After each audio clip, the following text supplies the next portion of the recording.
So hey guys, actually আমার একটা কথা খুব অনেকদিন ধরে মাথায় আসছিল যে বলবো। So guys, I really need to share with you guys, and honestly তোমাদেরও উচিত আমাকে বলা যে তোমরা কি মনে করো সেটাতে।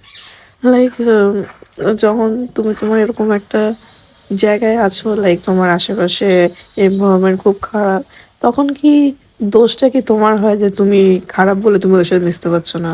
যে তোমার মধ্যে কিছু আছে, খারাপ আছে দেখে everyone is doing the same thing with you, like সবাই তোমাকে সাইড করে দিচ্ছে কজ তুমি ওদের ওইসব বাজে জিনিসের মধ্যে অ্যাড হচ্ছ না। অ্যান্ড এই কথাটা তুমি যখন মেবি কাউকে বলবে যে আমি এরকম, আমার ফ্রেন্ড সার্কেল হচ্ছে না কোনো জায়গা থেকে, like school college what ever, but হচ্ছে না, তখন লোকে তোমায় বলবে মেবি তোমার উপরই দোষ আছে, তুমি কিছু করো না তো, নাহলে তোমার একের উপরই সবার কেন এরকম নজর চায়, তোমার সাথে এরকম সবাই ব্যবহার করে। সো আমার মতে আমি জানি না কেন লোকে এই কথাটা বলে। অ্যাটলিস্ট লাইক ভালো জিনিস না কখনো খারাপ জায়গায় থাকতে পারে না।